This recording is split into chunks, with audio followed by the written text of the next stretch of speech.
ญาติโยมต่างหลายงานการงานก่อนหนักบางทีเขาปีกเวลาพอปัตตันก็งานก็ชอบมาจนกันไงเฉพาะวันเสาร์วันติดนี่เขาก็พยายามที่จะมามามาเป็นกูเป็นกิ่งกับศรัทธาญาติโยมกันแต่ทั้งนี้ทั้งนั้นก็หน้าที่ก็คือหน้าที่เนาะคนนิมนต์เฮาก็ไปก็ตามหน้าที่ของเฮาไปโปรดไปเป็นเนิ่นนาบุญกับศรัทธาญาติโยมกันก็ต่างคนต่างก็มีหน้าที่การงานต่างคนต่างก็มีตุกเป็นตุกเจ้าก็ตุกอย่างตุกเจ้าเป็นศรัทธาญาติโยมก็ตุกอย่างศรัทธาญาติโยมนั่นแหละมันก็ว่ากันไปตุกหนักตุกหน่อยผู้คนก็มีตุกเหมือนกันหมดมันจึงหนีบ่พ้นศรัทธาญาติโยมมันจึงหนีบ่พ้นเพราะว่าในมือเขาเกิดมาใจกรรมเก่าของเขาแล้วนี่ก็ถึงบอกว่าใครทำกรรมนั้นได้ไว้กรรมนั้นก็จะโต้ยมาเขาก็มาสายมาแตนมาสายมาทำมันหมดกรรมหมดเวรกันไปตายกันทุกๆวันเสาร์เนอะศรัทธาญาติโยมทั้งหลายไผที่กำลังเข้ามาฟังรายการใหม่หรือว่าฟังรายการประจำก็ตามที่หายไปไม่ได้หนีไม่ได้หายไป2 วันนี้มีศรัทธาญาติโยมโทรศัพท์มาทุกปียื้อเลยมาจัดรายการละกาหันคนอื่นจัดแต่จะนั่นเพิ่นเอาไปคือบ่ฮือสถานีมันว่างเนาะเพิ่นก็สลับซับเป็นหมุนเวียนกันไปแต่ทุกปีก็ไม่ได้หนีได้หายไปไหนหรอกก็อย่างที่บอกนั่นแหละก็หน้าที่การงานไปงานมันตัดงานเขาก็ไม่ได้มาก่อนบ่มีตีเขาไม่ได้ไปไหนบ่ติดงานเขาก็ได้มามายังกึดเติงหาผู้คนยังกึดเติงหาพอออกแม่ออกศรัทธาญาติโยมจูคนก็ทุกวันเสาร์ตั้งแต่เวลา8 โมงจนถึง10 โมงก็จะได้มานำปกิณณกะต่างๆมามาเล่าสู่กันฟังสะดวกฟังทางวิทยุก็ขึ้น104วัดฝายหินและก็เครือข่ายต่างๆที่เปิดกระจายไปหรือว่าสะดวกฟังทาง Facebook ทาง YouTube นี่ก็ติดตามลำต้อยกันไปแล้วก็เป็นกำลังใจกันไปเฮาก็เป็นกำลังใจศรัทธาญาติโยมก็เป็นกำลังใจกับทุกเจ้าพระเนรครูบาอาจารย์จุลุกจุตนที่เพิ่นมาออกรายการมาจัดรายการกัน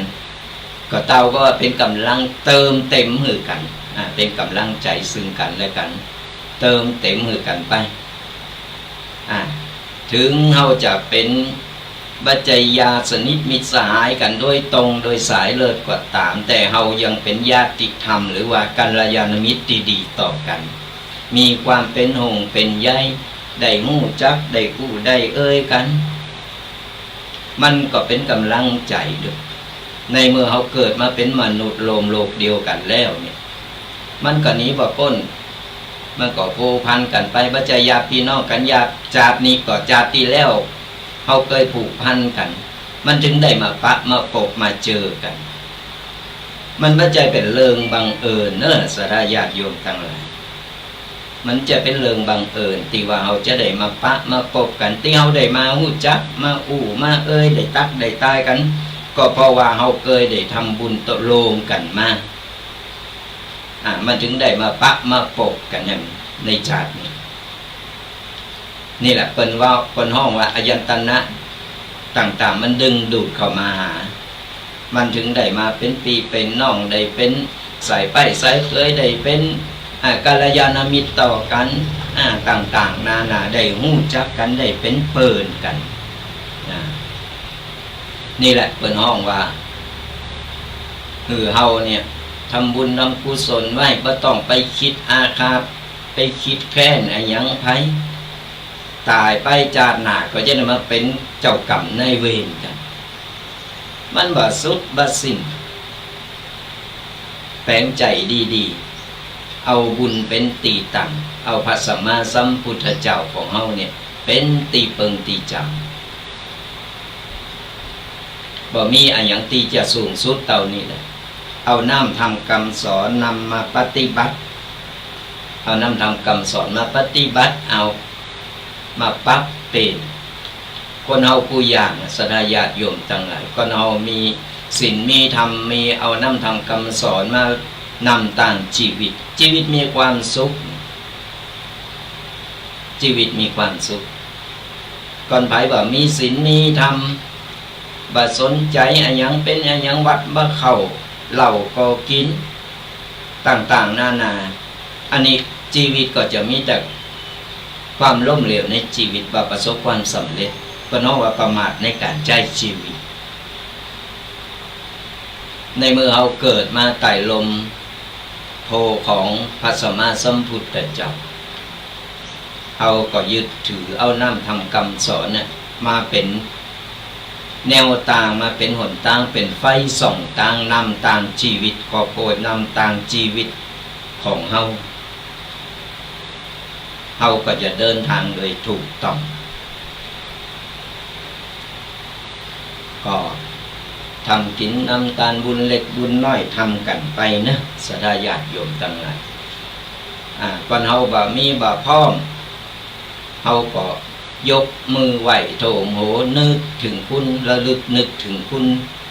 ของพระสัมมาสัมพุทธเจ้าคุณงามความดีที่เพิ่นได้สั่งได้ทำเอาไว้ชีวิตเราก็มีความสุขสักวันหนึ่งก็จะเป็นวันของเฮาที่เฮาจะได้พบปะสิ่งดีๆถ้าเฮามีใจในใจเฮาเนี่ยมีศีลมีธรรมสร้างแต่บุญแต่กุศลมันต้องไปพอที่เปิ้นลำเปิ้นรวยเหลือเฮาแล้วโอ้เปิ้นทำบุญเปิ้นทุมกันอยู่เปิ้นเฮามันต้องไปโตยเปิ้นเฮามีหน่อยก็หอมหน่อยมีนักก็หอมนักเฮาบ่ต้องไปโลนโตยเปิ้นมันอยู่ที่เจตนาแล้วก็มันอยู่ที่เจตนาของเฮาเองว่าเฮาพร้อมกายเฮาพร้อมใจในการที่จะสั่งจะทำพูดถึงบุญก็จะขอโปรโมทหรือว่าบอกบุญมาอย่างศรัทธาญาติโยมกันแห่งครั้งหนึ่งหลังจากที่ได้ประชาสัมพันธ์กันไปแล้วว่าตอนนี้ทางวัดบกอกของเฮาเนี่ยกำลังบูรณะกุฏิสงฆ์ซึ่งหลังเดิมนี่กุฏิหลังเดิมนี่มันใจการมาเหมือนหลาย50-60 ปีและศรัทธาญาติโยมทั้งหลายมันก็ผุก็พังไปตามกาลเวลาโดยเฉพาะนี่โปกมันขึ้นไปกินโมสมัยก่อนเป็นแปลงกุฏิแปลงบ้านแปลงเปิ้นใจไหม้กันแล้วโปกมันก็เลยไปซ่อนไปใส่ตั้งนอกมันพอดีนะยังเหมือนเก่าในตั้งในนี่โป่งมันกลิ่นตั้งในมดยะลงมาดีมันบ่โดนใส่ทุกเจ้าพันเนรก็เลยลงความหันกันว่าต้องบูรณะใหม่เป็นเล็กมดเป็นโป่งเล็กมันใครกินก็กินไป ก็เลยลงความหันกันว่าเอาบูรณะกันขึ้นตอนนี้ก็เริ่มบูรณะกันไปแล้วยังประมาณได้ประมาณสัก50%แต่ทั้งนี้ทั้งนั้นก็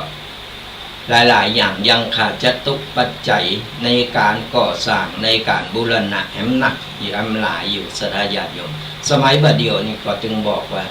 อายังก่อแปลงเล็กๆน้อยๆเฮาจะบูรณะจะทำอะไรอย่างนี้โอ้ยศรัทธาญาติโยมทั้งหลายจะมาอาศัยกับตังวัดอย่างเดียวมันก็ไม่ได้มันก็ต้องอาศัยศรัทธาญาติโยมร่วมด้วยช่วยกันสร้างบุญสร้างกุศลด้วยกันก็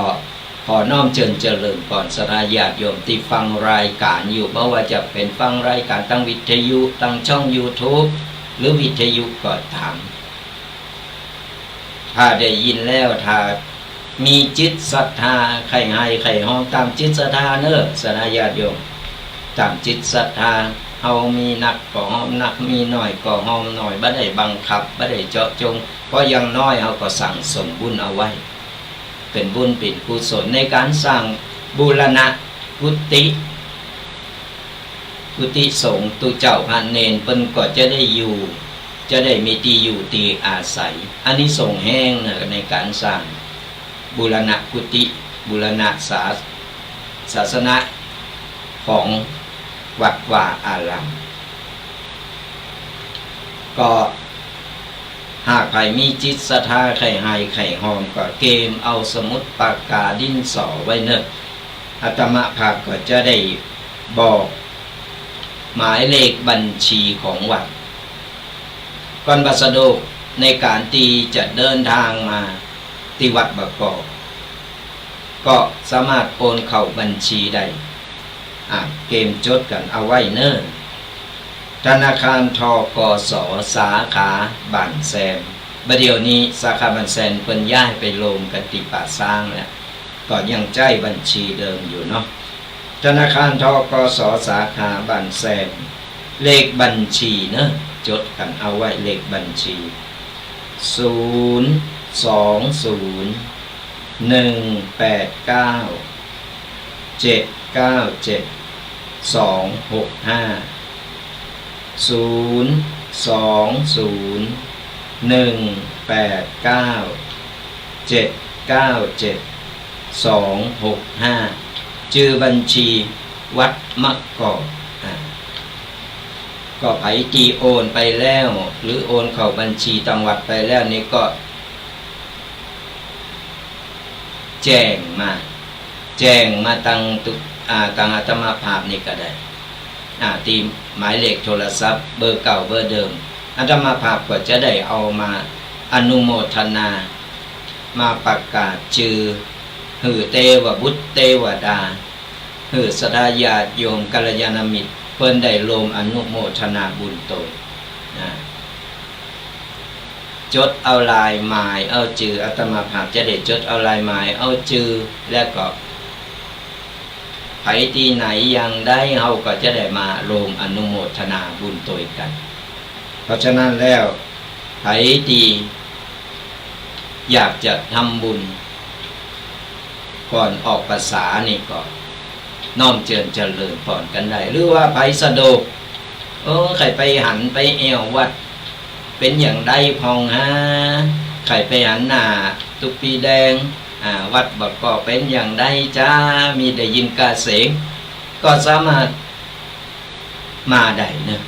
โทรมานัดลงหน้าก่อนนะว่าวันใดจะมาเป็นหมู่เป็นคณะก็ได้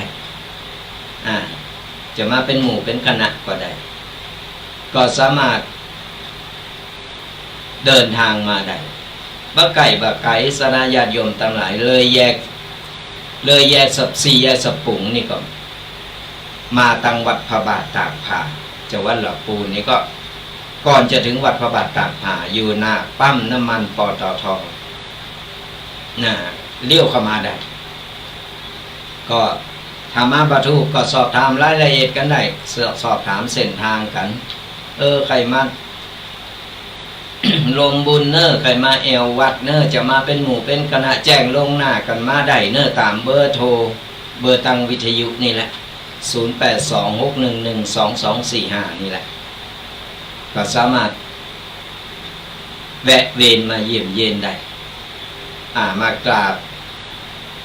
หลวงพ่อเจ้าคณะอำเภอเพราะวัดกอกนี่เป็นวัดของท่านเจ้าคณะอำเภอป่าสร้างดำรงตำแหน่งเจ้าคณะอำเภอป่าสร้างอยู่เจ้าอาวาสของเขาก็สามารถมากราบท่านได้มาสนทนาธรรมกันก่อนโทรมาลงหน้าอาตมาภาพก็จะได้นัดกันไว้ว่าวันนี้จะมีญาติโยมมาสนทนาธรรมมามามาเยี่ยมเยียนด้วยก็สามารถแจ้งกันมาได้เดี๋ยวหลังไมค์อาตมาภาพเปิดสายหน้าไมค์แล้วก็สามารถโทรมาสอบถามรายละเอียดกันได้อย่างกันนึงเนาะก็สามารถโทรมาสอบถามรายละเอียดกันได้ศรัทธาญาติโยมทั้งหลายหลังจากในจ่าว่า เริ่มบุญไปแล้วประชาสัมพันธ์ยังหน่อยนึงยังติ๊กข้างอยู่ขอเชิญสนญาติโยมมาลงบุญทอดกฐินสามัคคีของวัดบักกอกนะกำหนดมาแล้วเนอะกำหนดกันมาแล้วเป็นบุญกฐินนะบุญใหญ่บุญโตปีหนึ่งมีครั้งเดียวเนอะวันกอกของเราจะมีกฐินจะทอดกฐินในวันที่10วันที่10พฤศจิกายนวันที่10พฤศจิกายน67ก็ไผว่างหรือว่าอยากกินอยากต้านตนอยากมาลงบุญกฐินก็แจ้งความจำนงกันมาได้มี2บุญนะบอกกันตอนนี้ที่วัดมันก็มี2บุญเนอะบุญกฐินแล้วก็บุญบูรณะกุฏิทอดกฐินเสร็จก็จะเอาเงินจำนวนนี้แหละมาบูรณะกุฏิเพื่อจะได้หือตุเจ้าพระเนรเพิ่นได้มีที่อยู่ที่พักอาศัยอย่างสะดวกสบายก็บอกกันต่อกันไปประชาสัมพันธ์ต่อกันไปเอาล่ะสดาญาติโยมทั้งหลายอย่างตีบอกตอนนี้ก็ครึ้มฟ้าครึ้มฝนวันนี้แดดออกมาหน่อยหนึ่งเตียนอำเภอป่าสร้างจังหวัดลำพูนของเฮานี่ตอนนี้แดดมาแผ่แหล่แต่เจ้านี่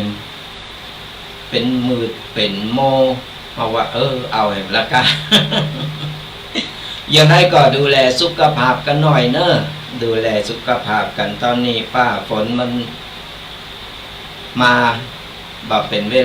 ลามาแบบบอกบากกล่าวนึกจะตกก็ต้องนึกจะมาก็มาเดี๋ยวเป็นฝนเป็นลมสุขภาพร่างกายของเราสำคัญที่สุดเฮามันดูแลสุขภาพยิ่งคนเฒ่าคนแก่อายุยิ่งหนักก็ไปมันก็ยังว่านั่นแหละหลายอันพันละอย่างมามันตึงโตยกันมาการเกิดแก่เจ็บตายมันเป็นสัจธรรมศรัทธาญาติโยมทั้งหลายเป็นสัจธรรม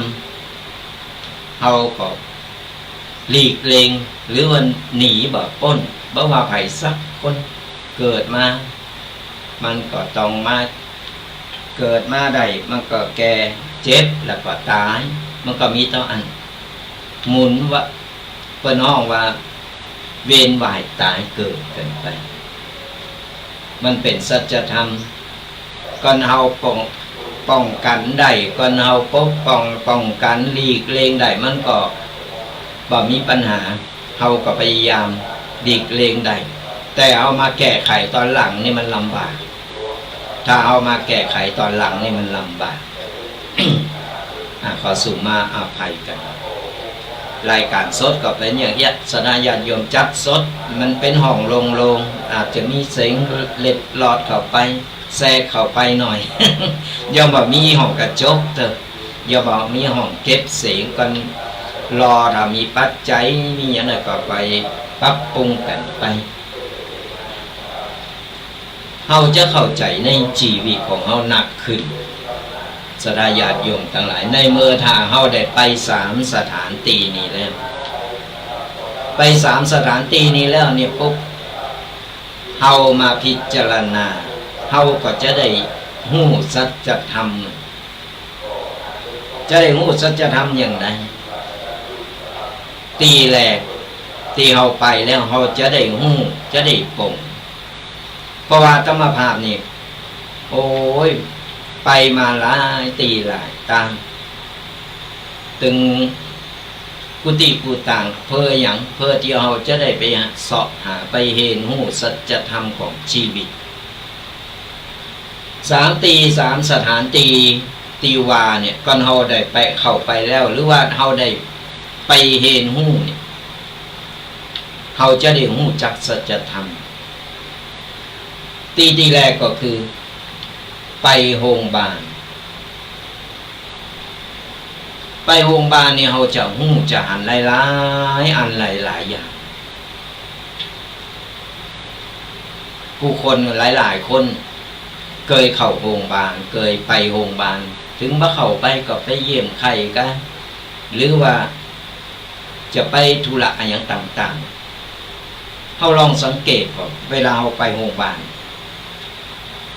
เขาจะหันนะโอ้แต่ละคนมีกูอยากอยู่หันหมดแต่เขามาคิดอย่างไรเขาโป่งว่ามันเป็นสัจธรรมของมนุษย์การเกิดแก่เจ็บตายเขาจะค้นพบสัจธรรมและเขาลองเอาลักธรรมเข้าไปตัวว่าเขาหันคนเจ็บเขาลองพิจารณาก่อนที่คนเจ็บนอนอยู่ห้องบ้านจะเป็นเจ็บอะไรอย่างป่วยอะไรอย่างก็ตามเขาเข้าไปปุ๊บเขาก็มาพิจารณาเพราะว่าโชคดีที่เขายังมีสุขภาพดีเขาบ่มีสภาพเหมือนเปิ่นนี่แหละคือสัจธรรมของเขาได้เห็นหูมันก็เหมือนเครื่องยนต์อะไรอย่างกูอย่างสระยะยนต์เข้าใจมาเหมือนมันก็ซึกหล่อไปตามกาลเวลาคนก็เหมือนกันเฮาอายุเท่าใดเฮาใจงานมาเท่าใดนะร่างกายของเฮามันถูกใจงานมากูสิ่งกูอย่างใจมาหลายปีมันก็สุดโทรมซึกหลอเฮาก็ต้องเอาไปรักษารถก็เหมือนกันใจไปใจมาน็อตมันหลงกะมันลุกหันลุกนี่มันหมดสภาพไปเฮาก็ไปเป็นเอาเข้าอู่ไปซ่อมเป็นน็อตหันเป็นเครื่องนี่แต่มนุษย์คนเฮาบัดเดียวยังดีนะเพิ่นยังมีอวัยวะบางส่วนที่สามารถเปลี่ยนกันได้แต่มันก็น้อยที่ว่าจะเอามาเปลี่ยนทดแทนได้เหมือนกันแต่มันก็บ่เหมือนเดิมเนี่ยเพิ่นถึงบอกว่าเขาจะค้นพบสัจธรรมของชีวิตคนเฮาเวลาเขาเข้าไปในโรงพยาบาลบ่มีไปปรารถนาที่จะเข้าแต่ผู้คนมันก็หนีบ่พ้นมันก็ต้องเข้าไปรักษาเข้าไปเยี่ยมเข้าไปหลายอย่างเอาพิจารณาเลยว่าโชคดีที่เอายังแบบเหมือนเปิ่นตีสองตีเฮา3สถานที่วางเฮาจะหู้สัจธรรม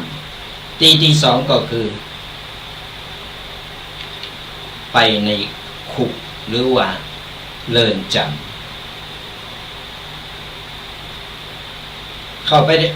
ไปในเรือนจำไปเยี่ยมหรือว่าจะเข้าไปก็ตามเฮาจะหู้สัจธรรมแห่งข้อหนึ่งนั่นก็คือ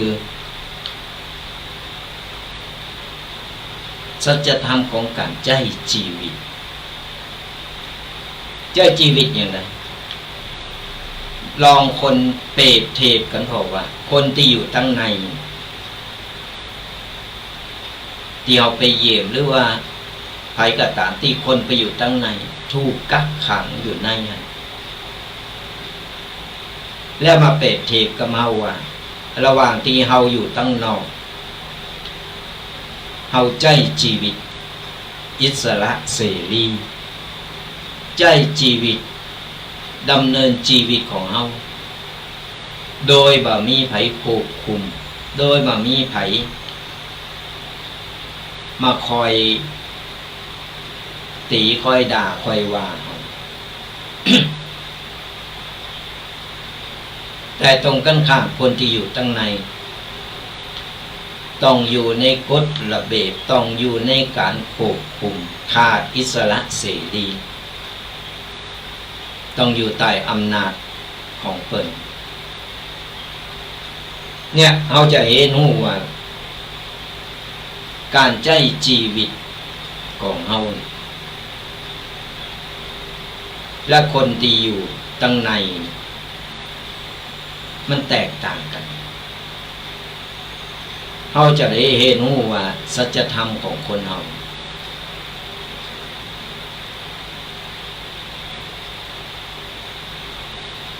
สัจธรรมของคนเรามันแตกต่างที่เราเห็นเราจะได้หันความแตกต่างกันไปก็เหมือนกรงเหมือนเป็นห้องว่านกอยู่ในกรงเหมือนกันสลายัดอยู่ถูกกักขังถึงเวลาเพิ่นก็เอาอาหารไปให้กินต่อต่างกับแตกต่างกับนกที่บินตามอิสระเสรีหากินตามบ้านตามจงหากินตามป่าตามเขาใจชีวิตแบบอิสระเสรีทำมาหากินกันไปแตกต่างกันอย่างสิ้นเชิงแต่ส่วนมากบัดนี้คนเฮามันไม่ได้นึกถึงสัจธรรมยิ่งละเอ็กละอ่อนตึงวันอย่างที่เคยอู่ไปว่าขนาด12-13นี่เริ่มครับรถกันบึ้นมันบึ้นยิงหันวัดในกายหน้าวัดนี่เบาแบบปวดท้องมันจึงแล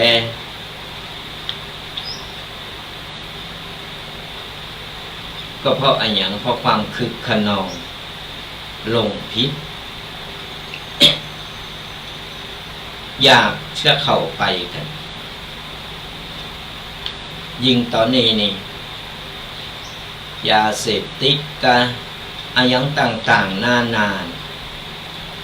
โอ้ยมันถึงปราบจะได้กว่าตามมันก็จึงโผล่เต็กตั้งนั้นก็โผล่ตั้งนี้เต็กตั้งนี้ก็โผล่ตั้งนั้นบ่มีสิ้นสุดใครมีลูกมีหลานหือระวัง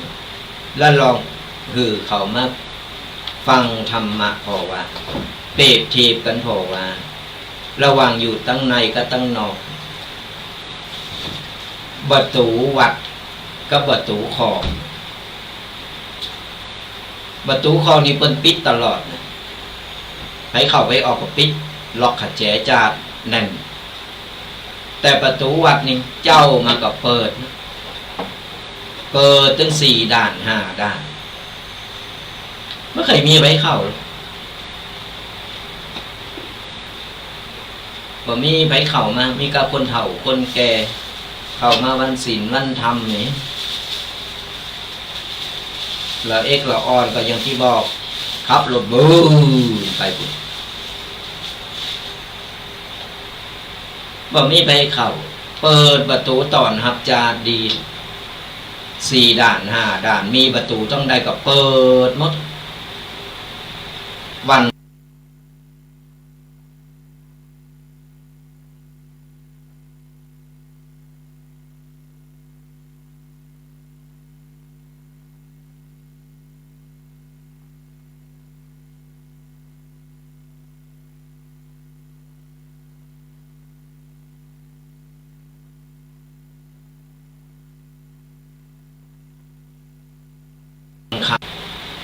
เพิ่นเฮาว่าบ่มีศีลธรรม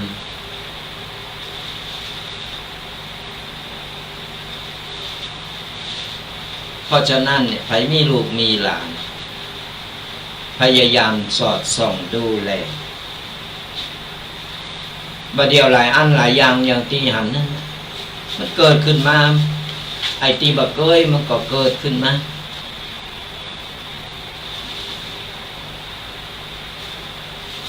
ที่จริงลูกหลานละเอ็กละอ่อนรุ่นบ่เดียวต้องมันศึกษาเรียนรู้เพราะอะไรอย่างต่อไปเนี่ยจะเป็นโตแตนจะเป็นอนาคตของชาติ แต่หันเราอ่อนตึงวันนี่มันมีสื่อต่างๆเข้ามามันก็หนีบ่พ้นเหมือนกันหลายอันปัญญาคนตุกอกตุกใจก็คือผู้ปกครองหรือพ่อแม่ครูบาอาจารย์เพราะฉะนั้นเอามันดูแลสอดส่องพอเราอ่อนตึงวันนี่มันมีสิ่งรอใจหลายๆอย่างน้ำกำลังเฉียวน้ำกำลังไหลเฉียวเราพยายามที่คอยดักคอยแนะเพราะว่าเราต้องจี้ทางมือเราอ่อนนำทางมือเราอ่อนก็เรา บ่นำทางบ่เป็นตนบุญตนแบบมือเราอ่อนและใหญ่มากเราอ่อนมันคือโตเฮานี่แหละจะลำบากบ่ใจเราอ่อนมันก็เดือดร้อนโตเฮาก็จะลำบากก็ฝากไว้คือคิดกันนี่แหละและข้อตี3หรือว่าสถานที่ตี3ก็คือแต่เจ้าไปโรงพยาบาลมาแล้วไปเรือนจำมาแล้วอันตี3ก็คือไปสุสานหรือว่าไปปัจจาเวลาเพิ่นมีงานศพงานศพเอาไปปัจจาไปเพื่ออะไรอย่างไปส่งศพแล้วเคยพิจารณาเขานึกถึงสัจธรรมหันสัจธรรมก็ลองเอาน้ำธรรมของพระสัมมาสัมพุทธเจ้าของเรา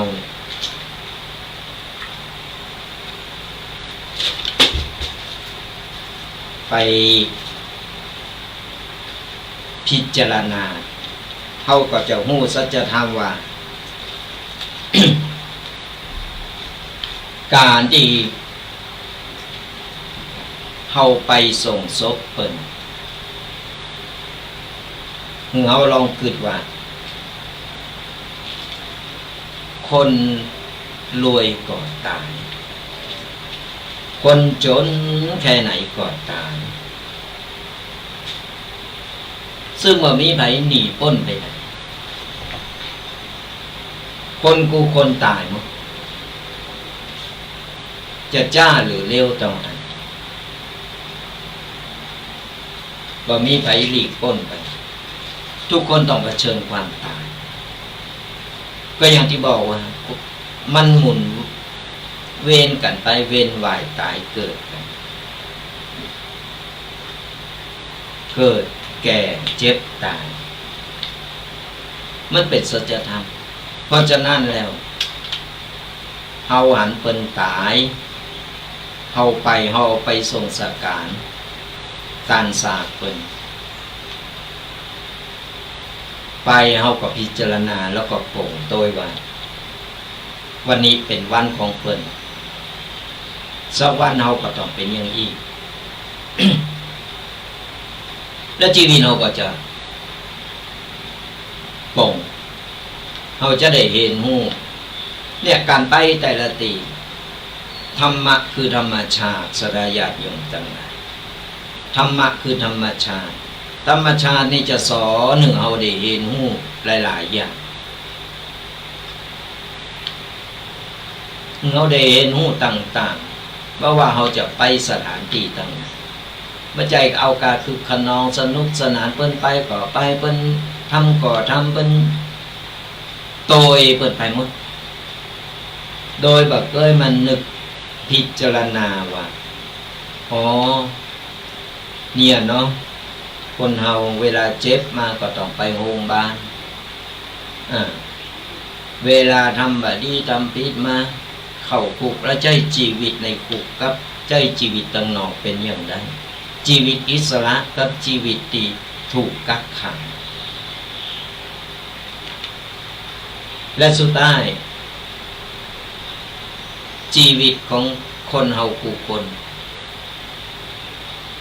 บ่ว่าจะเป็นไผหน้าไหนก็ตาม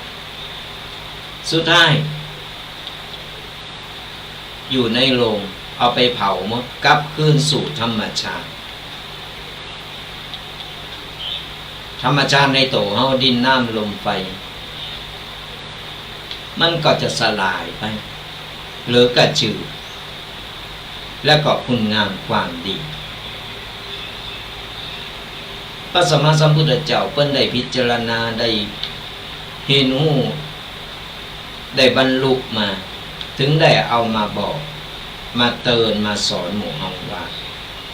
คือมันทำคุณงามความดีสร้างบุญสร้างกุศลกันเอาไว้จะไปสร้างกรรมสร้างเวรมันจะเป็นกรรมเป็นเวรจะเป็นเจ้ากรรมนายเวรตามกันมา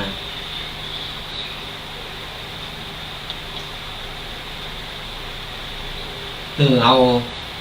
ใจชีวิตในการดำเนินชีวิตระหว่างที่มีเป็นมนุษย์ใจชีวิตอย่าประมาทปัจจัยใจชีวิตเลื่อยเปื่อยไปวันหายใจควางไปวันรอวันตายเป็นคนไร้สาระเพราะว่าเราเราอ่อนเพราะว่าคนเฒ่าคนแก่บางคนก็เป็นคนเฒ่าแต่บ่มีศีลธรรมเพิ่นฮ้องว่าประมาทในการดำเนินชีวิตในเมื่อเอาแก่โตมาแล้วอายุนักขึ้นมาเอาจะเคยเป็นนักเลงจะเป็นอะไรมากก็ตามเคยให้มาอย่างใดก็ตามเมื่อถึงอายุหนักเข้ามาปุ๊บเฮาเนี่ยปรับโตปรับใจปรับกายใหม่เป็นจิตเป็นใจวัยคือขนองมันผ่านไป เฮาก็มาเริ่มต้นใหม่องคุริมานเปิ้นยังกับโตกับใจบางคนนี่โอ้ยบ่ายศบ่าอย่างบ่าอำนาจบ่าโหโผนบ่าหันโหบ่าหันเก่าไผกูใหญ่เต็มปะดาใหญ่มาละสุดท้ายมันก็บ่ใหญ่กว่าโลงไปไหนโป่งศพเนี่ยใหญ่สุดท้ายก็ไปนอนห้องศพหมดแล้วประกอบไปเผาให้ต้านแล้วคุณงามความดีสร้างไว้มีก่อนหากคุณงามความดีแบบนี้มันก็ต้องเกิดมาเวียนว่ายตายเกิดบ่เป็นคนก็เป็นสัมภเวสีไปเป็นเปรตเป็นอสุรกายไปแอวขอส่วนบุญเปิ่นไปเป็นทุกขเวทนาเพราะว่าหาคุณงามความดีอย่างไม่ได้เศษกรรมทั้งมึงเขาเกิดมาเป็นมนุษย์ดีว่าเขายังมีบุญนะได้เกิดมาเป็นมนุษย์ตีสมบุญแบบบางคนเกิดมาเป็นสัตว์เดรัจฉานต่างๆเพราะอนันต์กรรมเป็นหนักได้เกิดมาอยู่เกิดมาใจชีวิตอยู่แต่เป็นสัตว์เดรัจฉานต่างๆนั่นก็คือโดยกรรมคือการกระทำมาจากไหนก็คือโตเฮานี่แหละกระทำเพราะฉะนั้นสดาญาติโยมทั้งหลายทำคุณงามความดีกันเอาไว้สร้างบุญสร้างกุศลกันเพราะอย่างน้อยเนี่ยมันก็ยังติดโตเฮาไปยังพอเป็นใบเบิกตางทำมือเอาเนี่ยถึงจะเอาไปถึงนิพพานก็ตามเอาได้กลับมาเกิด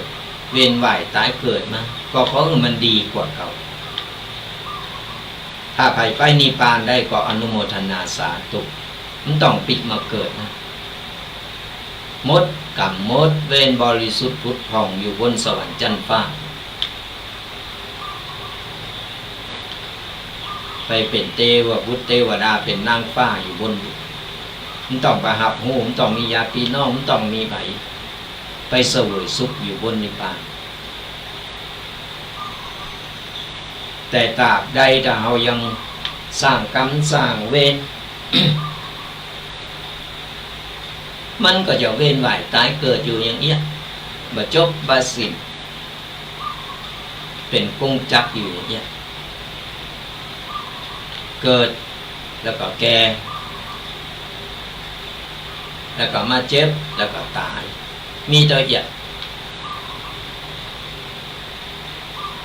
เพราะฉะนั้นในมือเฮามีโอกาส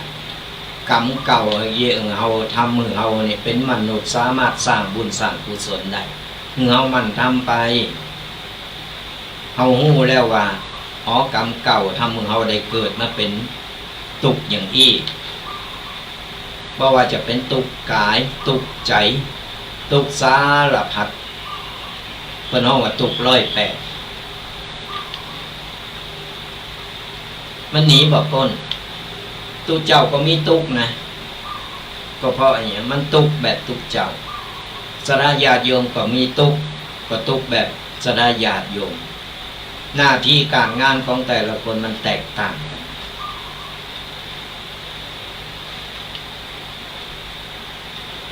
เอาจะมาว่าโอ้สบายอย่างทุกข์โอ้อยู่สุขสบายแต่ฮู้ก็ว่าตุเจ้าตึงวันนี่บึดก็เลิกบึดก็เลิกนั้นบึดก็อันนั้นอันนี้แต่โดยความว่าเพิ่นมีสติเพิ่นมีสติก็เลยควบคุมสติอารมณ์ได้เพราะว่าเพิ่นสวดมนต์ทำวัดทำสมาธิฝึกจิตฝึกใจโตกังบ่ฮึกึดฟุ้งซ่านเป็นเกาะ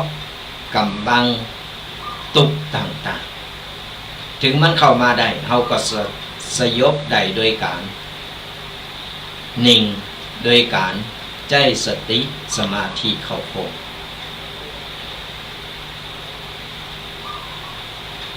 แต่สดาญาติโยมบ่ได้การฝึกจิตกันมาหลายๆท่านบ่ได้ฝึกบ่ได้ทำบ่ได้สวดมนต์ไหว้พระบ่ได้ฝึกสมาธิจิตใจมันก็ฟุ้งซ่านอย่างมาหน่อยก็ใจอารมณ์พอใจอารมณ์ปุ๊บอย่างเกิดเรื่องมันก็เกิดขึ้นมามันก็เป็นเรื่องเป็นราวขึ้นลงขึ้นศาลกันบ่เดียวมันใจฮ้อนโอ้ยขนาดขับรถอยู่บนถนนแซงกับไปหน่อยบีบแก้ใส่หน่อยก็เปิดรถมาถึงก็ใส่เถียงกันปุ๊บะกูผิดมึงผิดอยู่หั่นบ่มีไผยอมไผนี่เพิ่นเฮาว่าใจอารมณ์สุดท้ายก็ทำร้ายร่างกายบางครั้งก็ถึงกับตายก็เพราะอย่างเพราะอารมณ์ขาดสติใจอารมณ์ควบคุมเอามันฝึกจิตสลายญาติโยมทั้งหลายบ่ว่าจะเป็นละอ่อนคนหนุ่มคนเฒ่าคนแก่ก็ตามฝึกจิตไว้และจิตใจเฮามันจะโปร่งจะวางไอ้เรื่องต่างๆมันก็เป็นลมเป็นแรงไปอยู่ว่างๆนั่งว่างๆเฮาก็นั่งอยู่บ้านหรือว่านอนอะไรอย่างก็ตามเนี่ยเรามันฝึกจิตทำจิตให้ตั้งมันภาวนาว่าอิริยาบถไหนก็ตามเรานั่งหรือนอนก็ได้หรือจะขับรถอยู่ก็ได้ควบคุมสติตัวเองตลอดเวลาโดยการหายใจเข้าออกจ้าเข้าออกลึกๆเขาชอบอย่างเขาบริกรรมอันนั้นมันจะทำให้เราจิตใจของเขาอยู่กติเกิดอย่างขึ้นมาปุ๊บมันก็ยังสามารถแก้ไขได้เพราะว่าเขาได้ฝึกจิตฝึกสติไว้ใจเอะอะโวยวายอันยังก็ตามทำมือ คนห้องกระต่ายตื่นตุ้งเรื่องนี้ว่าตันเกิดจะโอ้เดี๋ยวยินเนี่ยอย่างน้อยก็ต้องเป็นฟืนเป็นไฟมีเรื่องจะเล่าให้ฟังสดายาอยู่ปัจจุบันนี่แหละโยมแม่ของอาตมาพันตอนนี้อายุ85แล้วตอนนี้อายุ85ปีเพิ่นแบบเคยเป็นโรคแบบเคยมีโรคภัยไข้เจ็บติดโตบ่มีโรคประจำโต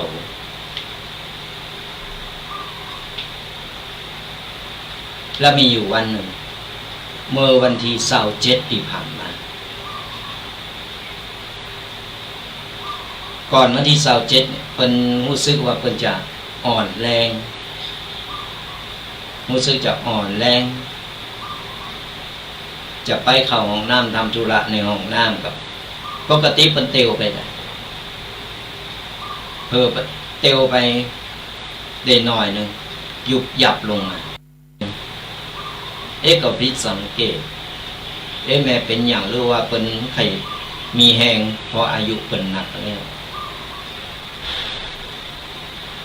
โยมปีอายก็โทรมาบอกแม่รู้สึกอ่อนแรงเขาก็เลยว่าเป็นอย่างก่อนไปจะเตี้ยวไปห้องน้ำมันหมดแรงก็บ่ต้องแล้วก็ซื้อแผ่นเพิ่นแล้วก็ซื้ออาตมาพาก็ไปซื้อไอ้โถส้วมที่เคลื่อนย้ายได้แบบนั่งแบบคนเฒ่านั่งไปมือเพิ่นเอาแม่สะดวกเนอะทีนี้มันต้องเตียวของน้ำเดี๋ยวไปล่มไปตามเมื่อวันที่27อาตมาพาก็ไปแอวหาตอนแรงก็ไปไปเล่นไปตามภาษาแม่ลูกเพิ่นถามมาก็เลยไปแอวไปหาไปเยี่ยมเยียนเพิ่นก็นั่งกันจัดดีตกกลางคืนมาปีอายโทรมาตอนเต็งคืนนี่แม่เป็นไข่ตื่นไข่นั่งวะแล้วปีอายก็โทรมาบอกก็ย่อมหมอเพิ่นนั่งเพิ่นไข่นั่งก็เพิ่นนั่งแล้วสักพักก็นั่งเพิ่นนั่งแล้วเพิ่นไข่รับเพิ่นเดี๋ยวเพิ่นถึงนอนรับก็มันเต็งคืนน่ะแล้วปีอายก็ไข่รับทุกเจ้าก็ไข่รับและหลาตำลาเพิ่นรับมอยรับไปเพิ่นก็เจ้ามาสทายาติโยมต่างเจ้าวันที่27ก็พี่อายโทรมาบอกว่าประเดี๋ยวนี้แม่เพิ่นรับบ่ตื่นห้องจะป้อนข้าวก็บ่ตื่นเป็นอย่างใดก็ไปแหมไปหาเพิ่นปุ๊บอย่าได้ห้องบ่ตื่นต้องก็ปองเอาก็ผิดสังเกตที่บ่ไหวละเอาไปหาหมอดีกว่าก็เลยโทรห้องรถพยาบาลมารถพยาบาลป่าสร้างมาหับเอาเอาไปเอ็กซเรย์ ปรากฏว่าเส้นเลือดตีบสทายาติโยมเป็นเส้นเลือดตีบเลือดบาไปหล่อเล่งในสมองขาดเลือดไปชั่วโมงป่าเพิ่นเลยมีแหงเลยลาบบ่ตื่นและติดต้องปองโตโบมก็เพราะน้ำท่วมปอดเป็นน้ำท่วมปอดหลังจากเอ็กซเรย์อย่างเรียบร้อยวินิจฉัยเรียบร้อยก็ส่งต่อไปหลับปูนเข้าห้อง ICU ก็ยังบ่รู้สึกโตเพิ่นก็อายุ85แล้วเขาก็ทำใจเพิ่นอาจจะหมดกรรมหมดเวรหมดบุญเพิ่นล่ะหมอก็เลยถามว่า จะพาก็จะกระตุ้นก็จะสอดอะไรอย่างต่างๆนั่นน่ะอาตมาภาพก็เลยบอกว่าบ่ต้องไปทำอะไรอย่างเปิ้นเปิ้นแบบธรรมชาติก็เปิ้นใครรับก็เปิ้นจะรับยาวก็เอาบุญเปิ้นว่าอาตมาภาพก็ไปเยี่ยมเปิ้นตึงวันจากวันที่27ตอนนี้ก็ยังอยู่ห้อง ICU แต่ได้ย้ายขึ้นมาเป็นคันที่ว่าพ้นวิกฤตหมอวินิจฉัยแล้วพ้นวิกฤตเพิ่นก็เลยเอาขึ้นไปชั้น2รอดูอาการความดันเบาหวานอะไรอย่างแบบมีไขมันแบบมีปกติหมดหายใจก็เต้นปกติแต่ว่าต้องใจเครื่องหายใจช่วยเพราะว่าหายใจด้วยตัวเองบ่มีแห้งอาตมาภาพก็นั่งเวลาสวดมนต์ทำวัดอาตมาภาพก็จะส่งกระแสจิตอธิษฐานปาฏิหาริย์มีจริงก็ขอให้แม่ตอบสนองหรือขอให้แม่ฟื้นขึ้นมาถ้าบุญเปิ้นหมดก็ให้โยมแม่ไปแบบสบายอาตมาภาพก็เกมเข้าปรากฏว่าปาฏิหาริย์มีจริงศรัทธาญาติโยมอาตมาภาพไปถึงไปห้องตลอดไปถึงโยมแม่ตัวลูกมาแล้วเนอะ เปิ้นเริ่มตอบสนองมือเริ่มกระดิกตาเริ่มกระพริบก่อนมืนตาบ่ได้เปิ้นก็จะแปลงตาล็อกแรกอยู่ตั้งลมแสดงรับมือว่าเปิ้นรับหูตึงวันอาตมาภาพก็ตั้งจิตอธิษฐานภาวนาส่งจิตส่งใจส่งบุญกุศลไปให้เปิ้นตลอดเนี่ยถึงบอกว่าอย่างผู้สิ่งผู้อย่างมันเกิดขึ้นได้เสมออย่าประมาทในการใจชีวิตบุญกุศลมันสามารถสื่อสารถึงกันได้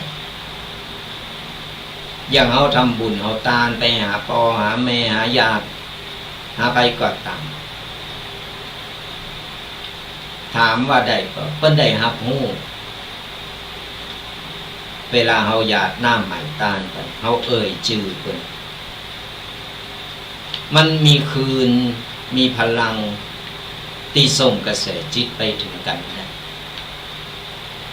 เพิ่นได้รับรู้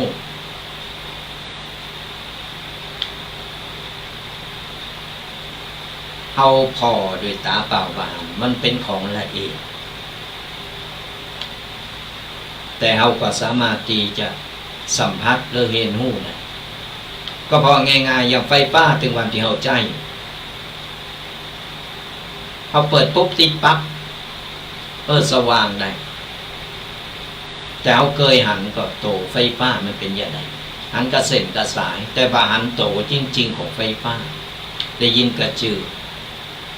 มันละเอียดมาบ่สามารถที่จะไปหูได้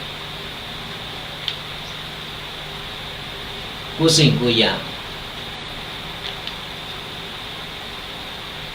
เอาบัดสามารถมองหันด้วยตาเปล่าแต่เอารู้สึกสัมผัสได้กระแสจิตของคนเรามันส่งถึงกันได้บัจจัยไปส่งกระแสจิตแบบเป็นข่าวที่ผ่านมานั้นบัจจัยกระแสจิตเพลงกระแสจิตนั่นคือมันอยู่ที่ระหว่างความสัมพันธ์ระหว่างของคนที่ว่าเขาสื่อถึงกันมันถึงจะสัมผัสให้หู้ได้ บุญกุศลช่วยได้สนญาติโยมญาติอาตมาภาพเนี่ยส่งบุญส่งกุศลให้แม่ เพิ่นก็อาการเริ่มรู้สึกเริ่มดีมาแต่ตอนนี้ก็ยังอยู่ ICU แต่อาตมาภาพก็ทำใจแล้วก็ปลงแล้วว่าวันใดก็วันหนึ่งก็เป็นวันของเฮามันเวียนว่ายตายเกิดอย่างนี้ถึงได้บอกว่ามันทำบุญมันสร้างคุณงามความดีกันเอาไว้จะไปสร้างกรรมสร้างเวรคนเราเกิดแก่เจ็บตายมันหนีกันแบบคนแต่มีเรื่องเราฟังเหมือนกันแต่บอกว่าบ้านไหนที่ไหนอย่างนั้นพอหูข่าวว่าโยมแม่ของอาตมาพารถมาหับเข้าโรงพยาบาลฟังมาถามนะนักข่าวทั้งหลายเลยอันนี้ประเภทนักข่าวยกมือแต่เป็นนักข่าวที่แบบมีเงินเดินเงินดาวภาษาเจ้าบ้านคนห้องว่ากล้องวงจรปิดประจำหมู่บ้านโทรมาถามนะไม่ใช่โทรเตลมาสื่อข่าวฮะเปิดไปโรงพยาบาลกันแล้วก็จะเอาศพไว้ไหนอ่ะนะถามว่าจะมาพับเกตก่อนโกรธเฉยๆถ้าถึงวันของโตเองแล้วจะโง่เองก็เพราะเข้าใจเฮาเป็นลูกแต่เฮายังปลงและทำใจแต่ไอคนที่ว่าปัจจัยยาติโกโหติกาปัจจัยอันอย่างทั้งนั้นโอ้ยตื่นเต้นเดือดร้อนเพิ่นจะเอาไว้ไหนเพิ่นจะอย่างไรเพิ่นจะตึงวันก็ยังสืบข่าวอยู่เนี่ยศรัทธาญาติโยมทั้งหลายมันห่างปากเขาก็ได้คนพันนี้คนอย่างนี้แต่เขาจงภูมิใจแสดงว่าเขาเป็นคนสำคัญเป็นบุคคลที่น่าติดตามเป็นหนึ่งความสำคัญเอาดูแต่ตั้นอย่างปุ๊บเป็นมาถามนะนี่แสดงว่าเขาสำคัญสำหรับเพิ่นถ้าเป็นคนอื่นที่คนธรรมดานี่เพิ่นก็จะพอดูดูอาการดูอย่างไปอันนี้นักข่าวอ้าย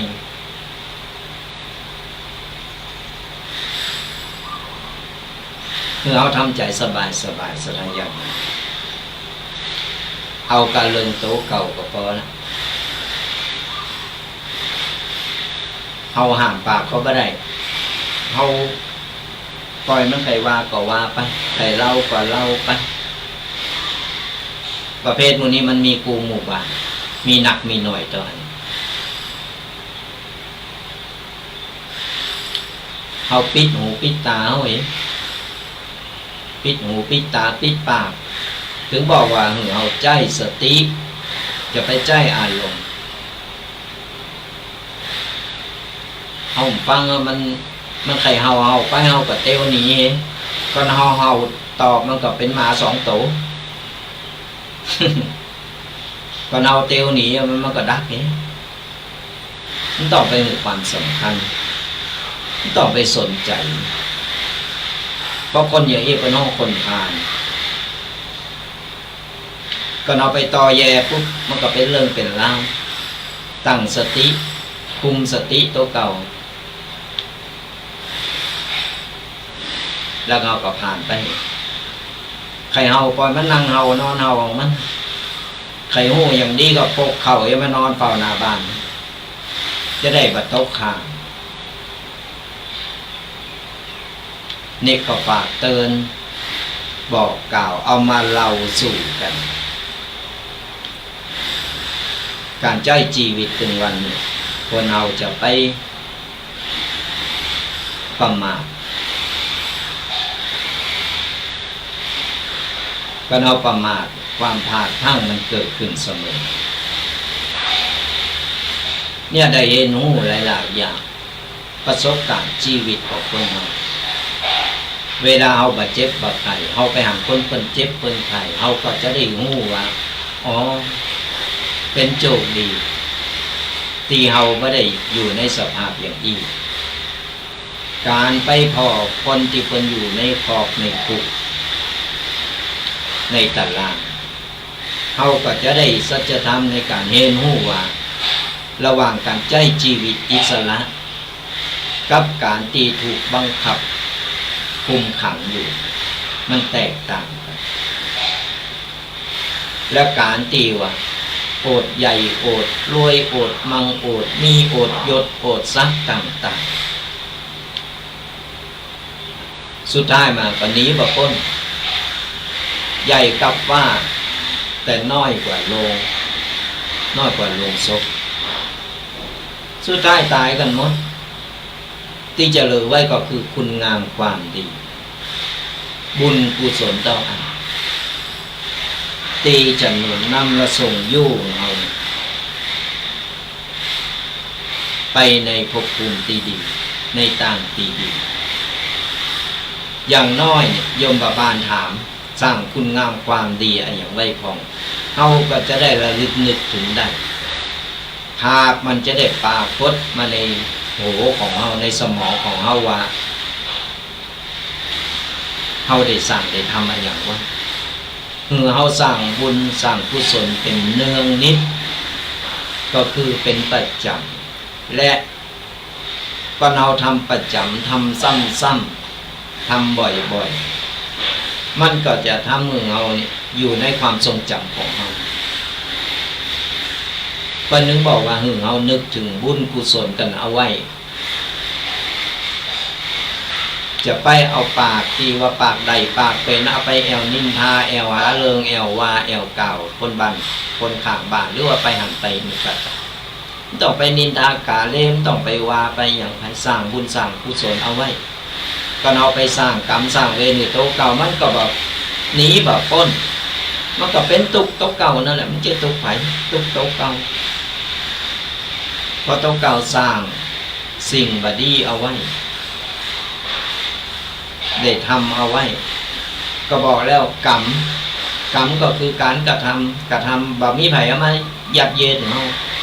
แต่เฮากระทำด้วยตัวเองเฮาไปยับยั้งชั่งใจเป็นเอวขี่จุเป็นเด็กเล่นแกะจุหันจุนี่เพื่อถึงข้าวแต่มาปุ๊บไผก็มาเจอพอมันหมดความเจอถือเป็นห้องเด็กเล่นแกะจุไปจุมาจนเป็นหูตันเลยที่นี่จุไผบ่ได้เกิดเหตุขึ้นมาจริงๆไผก็ช่วยบ่ได้เพราะฉะนั้นศีลห้าที่เฮาได้สมาทานกันเอาไว้ได้รับกันเอาไว้ที่เฮาได้รักษาอย่างน้อยพยายามได้รักษาและนำไปปฏิบัติบ่ใจรับศีลแล้วก็พยายามยอมไปปฏิบัติรับที่วัดเสร็จออกวัดปุ๊บวางไปหมดบ่ฮู้ศีลห้าข้อมียังคงบ่ฮู้จำบ่ได้มันก็บ่มีประโยชน์ก็เรารับศีลแล้วมีอย่างพองอย่างน้อยก็ปฏิบัติไปทีละข้อ2ข้อ3ข้อ4ข้อค่อยๆปฏิบัติรับแล้วฮู้แล้วแต่แบบปฏิบัติก็บ่เกิดประโยชน์เหมือนกัน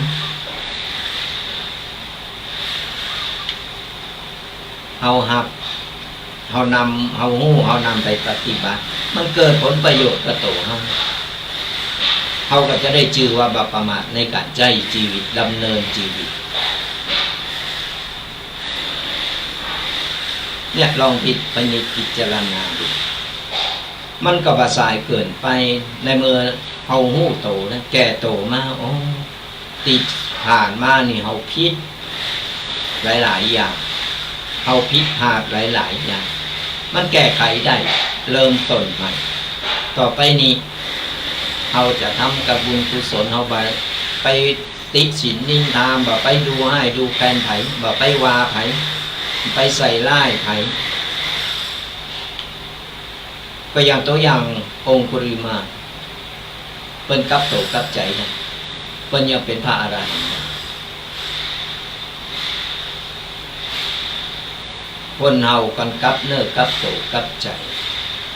มันบ่สายเกินไปแต่ประเภทดักดานดื้องูพิษแต่บ่ยอมโกเสศักดิ์ศรีบ่ยอมข่มโหหรือไผเสศักดิ์ศรีบ่ยอมขอโทษบ่ยอมไปมันก็แกล้งกันไปมันก็เป็นเจ้ากรรมนายเวรกันไปข้ามภพข้ามชาติอาฆาตแค้นเกิดมาจาติหน้าก็ปะกันก็ไล่ฆ่าไล่ฟันกันมันจะเป็นอย่างเอี้ยกราบได้ถ้าเฮายังเวียนว่ายตายเกิดมันต้องมาปะมาปกจะมาในสภาพไหนต้องอ่านเคยเล่าไปหลายครั้งบางครั้งนี่ยื้อบ่เคยรู้จักกันยื้อต้องมาฆ่ามาแกล้งยื้อต้องมาทะเลาะเบาะแวงก็มันเป็นกรรมเป็นเวรเก่าเจ้ากรรมนายเวรนั่นแหละมันดึงได้มาปะมาปกได้ดึงมาแล้วก็ต้องมาอาฆาตแค้นกันปออย่าฆ่าลูกได้ลูกฆ่าปอได้ฆ่าโผฆ่าเมกันล้วนแต่เป็นกรรมเป็นเวรกันเพราะฉะนั้นเนี่ยศรัทธาญาติโยมทั้งหลายอย่างตีไ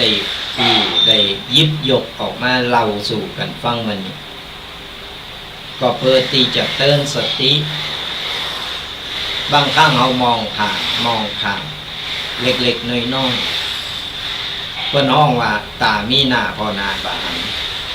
ขนาดขนตาอยู่ติดตาเขายังพอขนตาเขายังมาหันเขามองข้ามเขาลองมาพินิจพิจารณาลองคิดพอว่ามันก็จริงอย่างที่อาตมาภาพได้ยิบยกมามาเล่าสู่กันฟังเป็นการเตือนสติเป็นการที่ดึงสติให้กลับมาชุกคิดพอว่านี่แหละสัจธรรมของมนุษย์คนเฮามันก็มีเท่าอีกเฮามาจากธรรมชาติดินน้ำลมไฟดินน้ำลมไฟมาโลมกันเป็นโตเป็นตนขึ้นมาเวลาเราตายไปก็เราต้องคืนสู่ธรรมชาติกลายเป็นดินน้ำลมไฟไปเหมือนกันสูญสลายไปที่จะเหลือไว้ก็คือ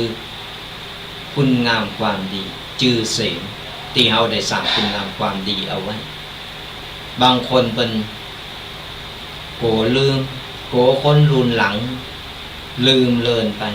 สร้างเป็นหุ่นสร้างเป็นสถานที่ต่างๆเป็นอนุสรณ์ไว้ให้ระลึกนึกถึงคุณงามความดีเจนลูกเจนหลานความดีมันถึงบัดตายหลายๆครูบาอาจารย์นี่ที่ประสานคุณงามความดีกันไว้จื่อเสียงคนโอ้ได้ยินกระจือของคนลูกนี่ก็เพราะอย่างคุณงามความดีบุญบารมีเพิ่นได้สร้างได้สมเอาไว้กว่าเพิ่นจะสร้างขึ้นมาได้เพิ่นก็ผ่านนั้นนะผ่านอุปสรรคต่างๆเพิ่นถึงบอกการใช้ชีวิตถึงวันนี่มันจึงมีอุปสรรคเป็นบททดสอบเราจะมีความแข็งแกร่งขนาดไหนเราก็สามารถที่ผ่านมาถึงป่านนี้ได้เราก็เก่งจงภูมิใจตัวเก่าว่าเราเก่งเราสามารถผ่านมาได้อุปสรรคผ่านร้อนผ่านหนาวมากูสิ่งกูอย่างโดนมาหมดเขาก็จงภูมิใจเนี่ยก็ฝากศรัทธาญาติโยมกันเอาไว้เป็นข้อคิดสะกิดใจกันไปมาก็พอเวลาเลยครึ่งชั่วโมงปลายหน่อย ก็จะเริ่มเปิดสายหน้าใหม่หากสดาญาติโยมฟังกันแล้วฟังอยู่ที่ไหนตั้งใดอย่างใดฟังแล้วเป็นอย่างใดว่าจะเป็นทั้งวิทยุหรือว่าจะเป็นทั้งช่อง YouTube Facebook ก็ตามก็สามารถโทรมามามาเป็นกำลังใจกันฟังธรรมะวันนี้รู้สึกเป็นอย่างไรก็โทรกันเข้ามาได้นะเปิดสายหน้าใหม่กันได้082-611-2245ก็โทรมามามาตักมาตายมาเป็นกำลังอกกำลังใจกันตอนนี้เราเปิดสายหน้าใหม่กันแล้วก็โทรมามามาตักมาตายหลังมาแล้วนะเจริญพร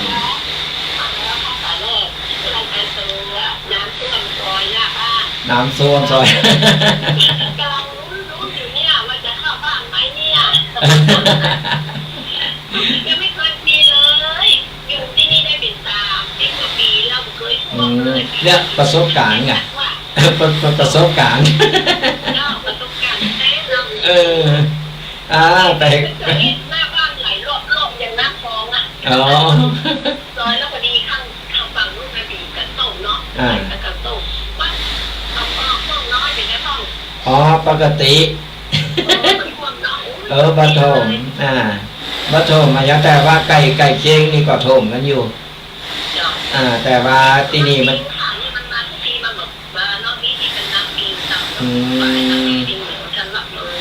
แต่ตั้งน้ำทานี่หันเป็นว่าเนี่ยวันนี้แต่ว่าก็วันนี้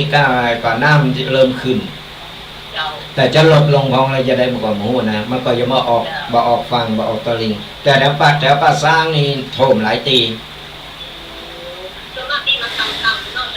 ใจ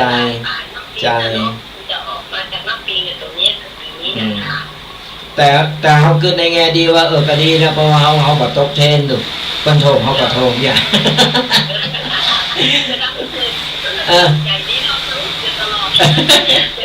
ปีนี้กี่แล้วเป็นโอกาสเป็นกำลังใจเป็นใจดีๆเดี๋ยวโอกาสดีๆเดี๋ยวไปแวะเวียนเยี่ยมเย็นกันอยู่ตอนนี้ยังดูแลแม่อยู่เนาะใจก็นี่แหละการงานหนักปีที่แล้วก็ไปเป่าแม่ก็เป็นกำลังใจกันไปเดี๋ยวมีโอกาสก็จะแวะเวียนไปเนอะเป็นกำลังใจสู้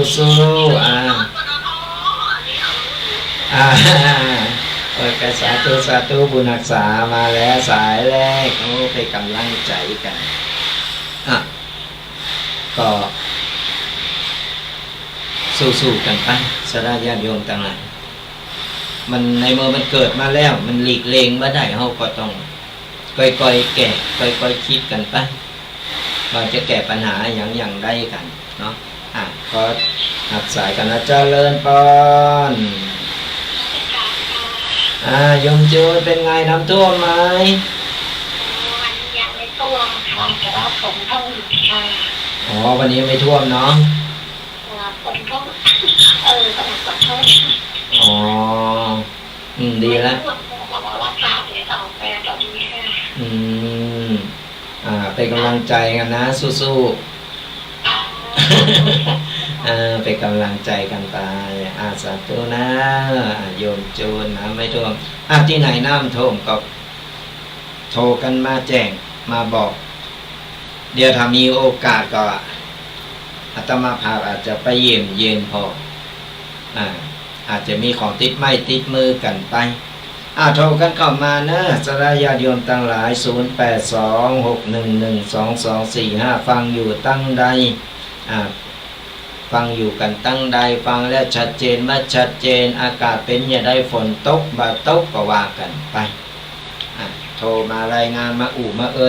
อาตมาภาพก็จะได้รู้ว่าฟังอยู่ตั้งใดกันจ้าตั้งใดกำลังวิกฤตหรืออย่างใดก็จะมีหน่วยงานต่างๆเพิ่นฟังรายการอยู่เพิ่นจะได้เข้าไปช่วยกันเนาะ อาจจะได้เข้าไปช่วยกัน ระหว่างรอสายโทรศัพท์อยู่อาตมาภาพก็จะประชาสัมพันธ์กันแห่งกันอันกรรมหนึ่งกันเป็นงานบุญงานกุศลงานบุญแรกก็คือเป็นบุญในการ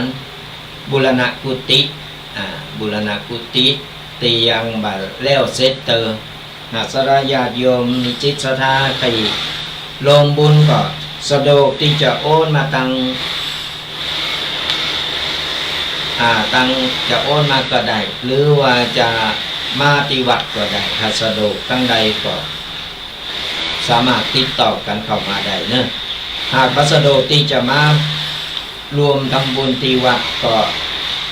โอนเข้าบัญชีของวัดใดเนอะที่ธนาคารทกส.สาขาบ้านแซงเลขบัญชี02081979725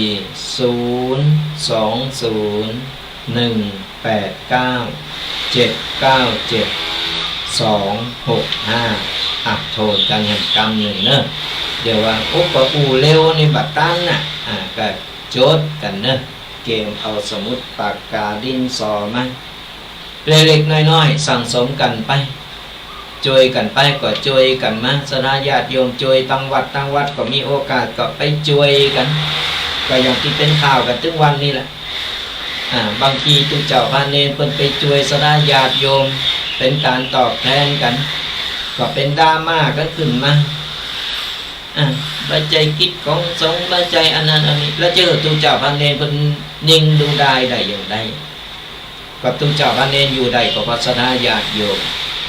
วัดบ้านโรงเรียนราชการมาต้องช่วยเหลือซึ่งกันและกันอันไหนช่วยได้ก็ช่วยกันไปว่าต้องไปดราม่ากันเพราะว่าตึงวันนี้พระภิกษุสามเณรตึงวันนี้คือเป็นห้องว่าสมมุติสงฆ์บรรจัยพระอริยสงฆ์ตอนอริยสงฆ์นี่เป็นบรรลุเป็นสำเร็จแล้วเป็นแบบมากเป็นจะเผยแผ่อย่างเดียวแต่อริยสงฆ์หรือว่า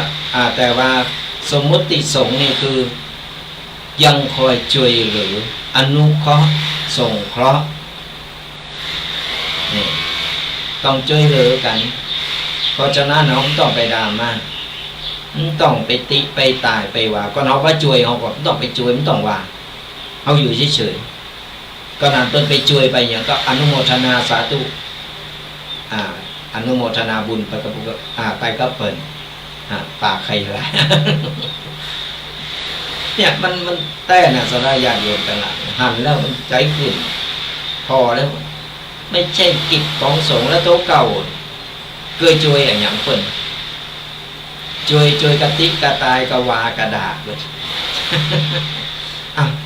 บ่อู่ละเดใจขึ้นเบอร์โทรศัพท์ปัจจัยหมายเลขบัญชีนั่นหลงแล้วหมายเลขบัญชีเนอะไผดีบัสดกในการที่จะมาลงบุญเพราะว่าจะเป็นบุญกฐินหรือว่าจะเป็นบุญบูรณะกุฏิก็จดหมายเลขบัญชีกันเอาไว้หมายเลขบัญชีธนาคารทกส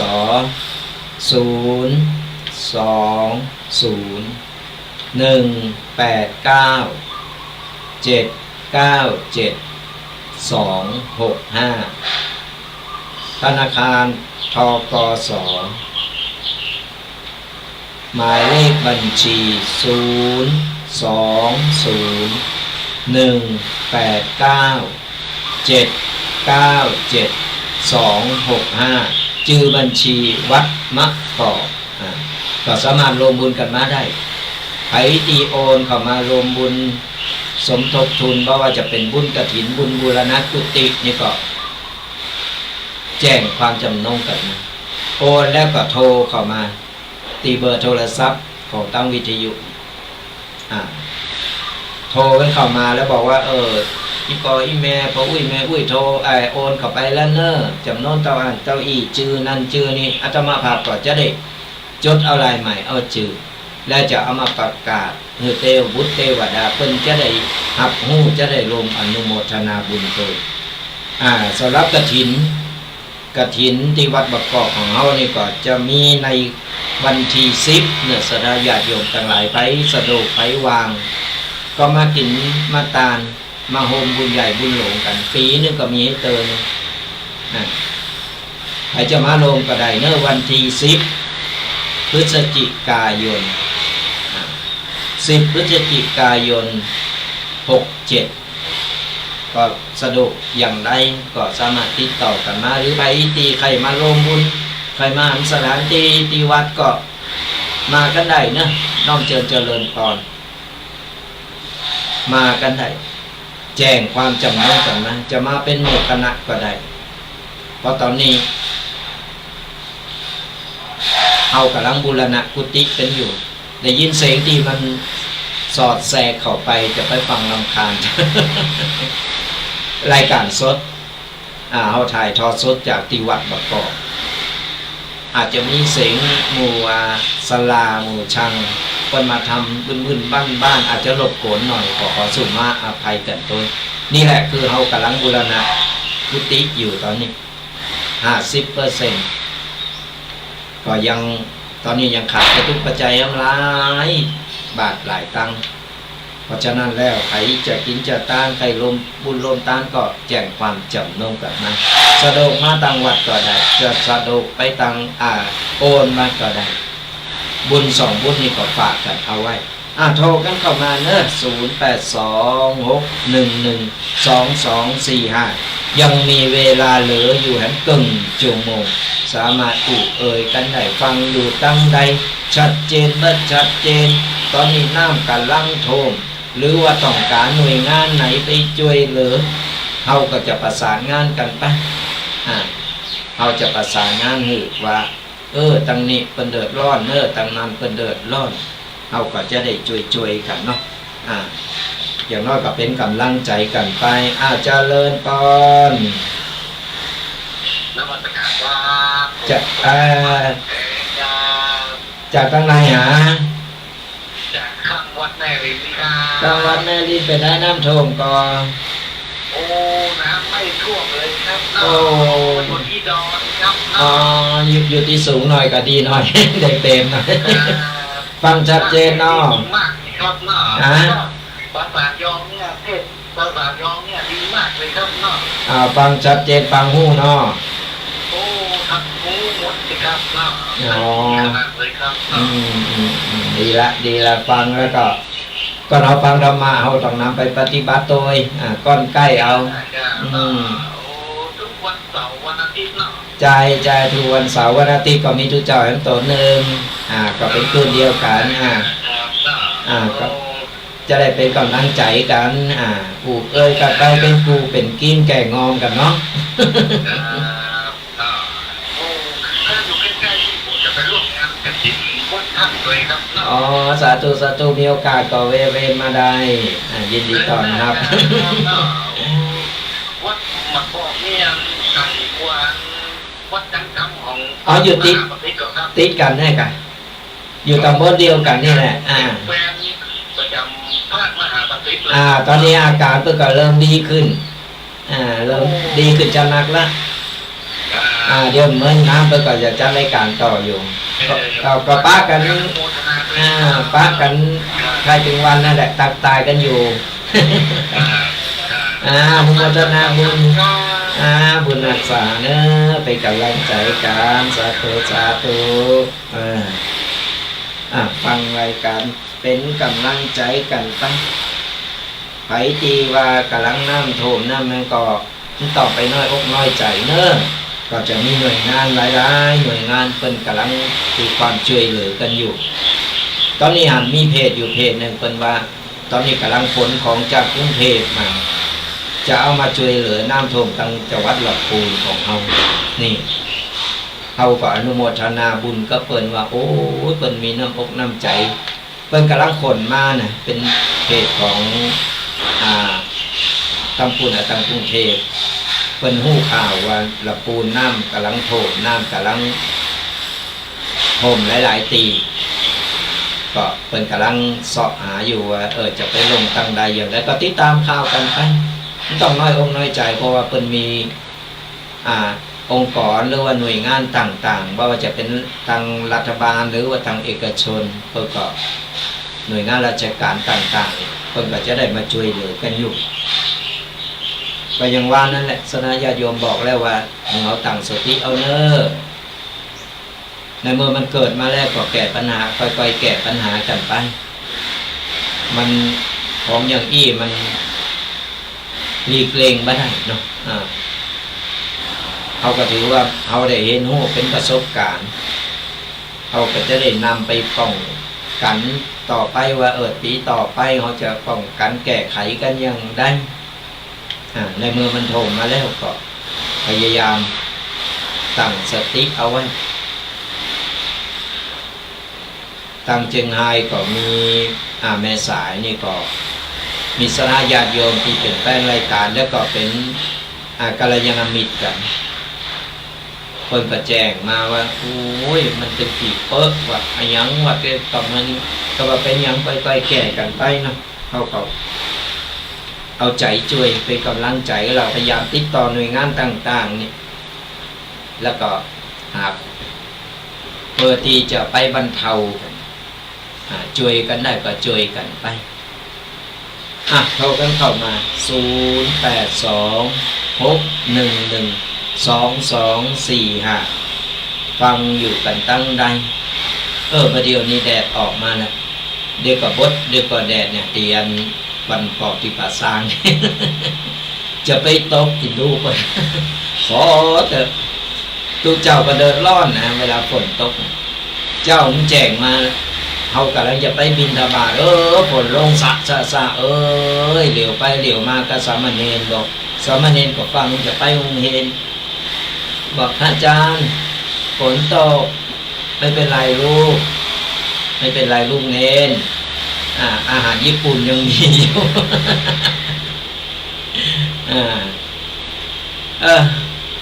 ก็มีอะไรอย่างก็ช่วยกันไปโทรกันเข้ามา0826112245โทรมามากัน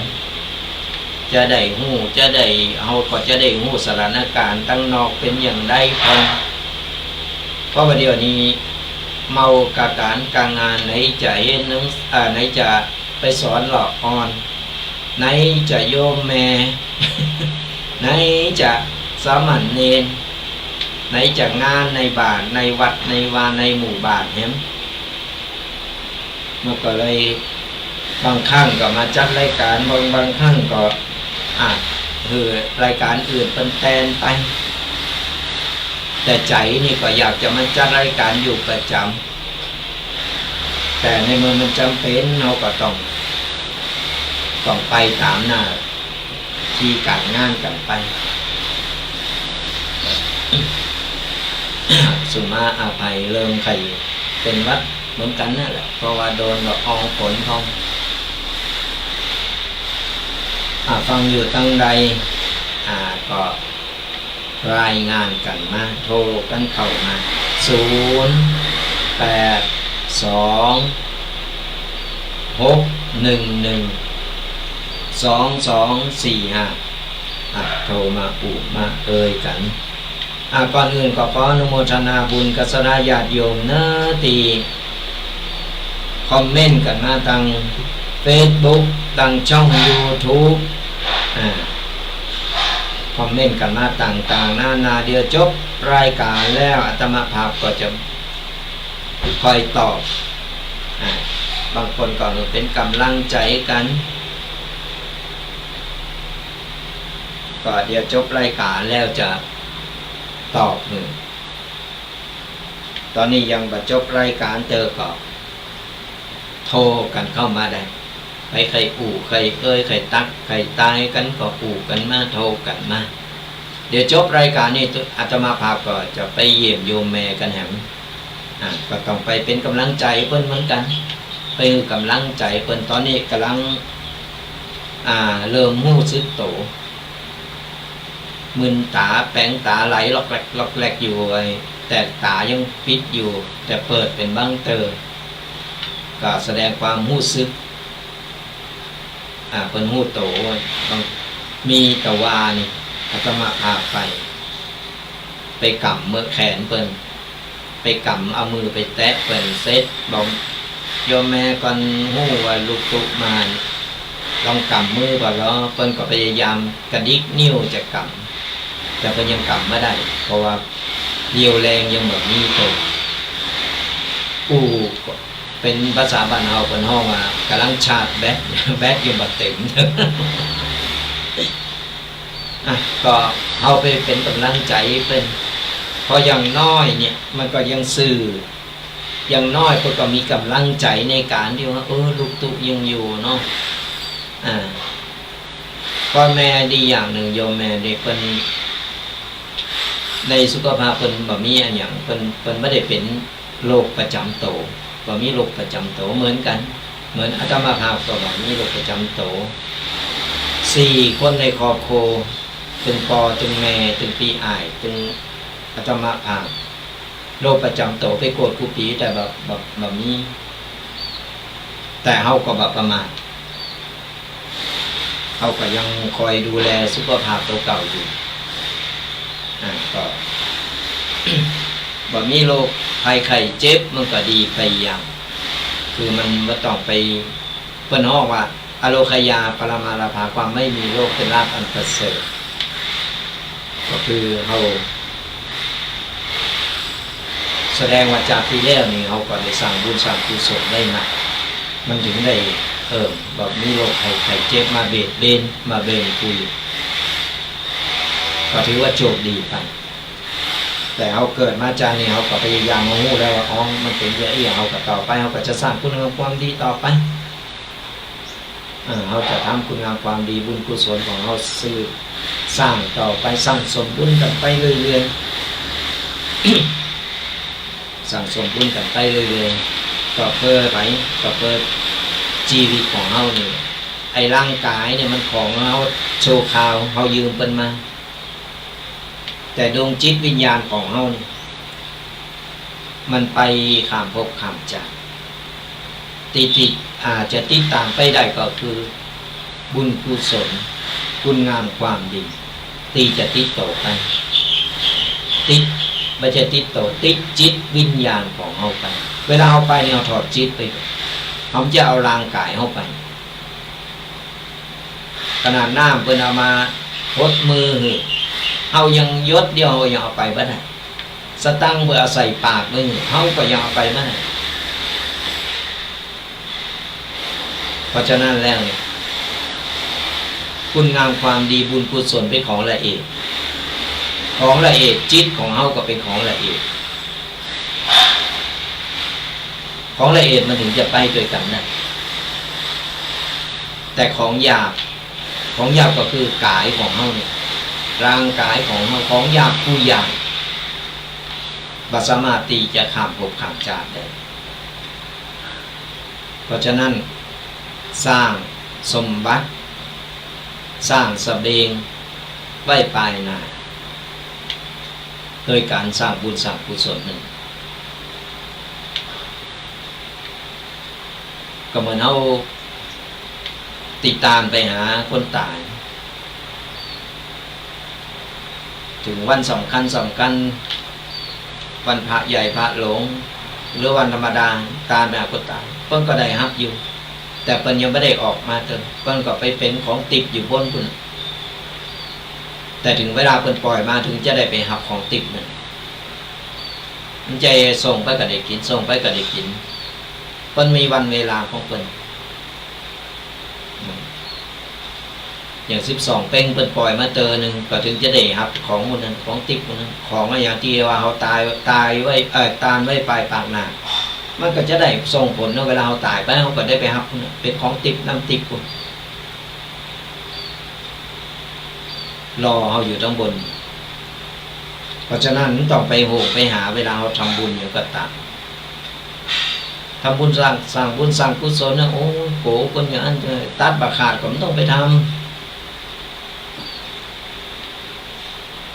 ก็อย่าไปหาอยู่นะมันต้องไปทำมันเสียเวลามันไม่ได้บุญก็เราจะทำบุญหรือมันได้บุญหันผลแต่ต้องตั้งใจก็คือเอามีความตั้งใจเอามีศรัทธา เรามีเจตนาในการที่จะทำบุญอย่างวันนี้วันเกิดวันผูกวันเกิดเราจะตั้งใจทำบุญให้หน่อย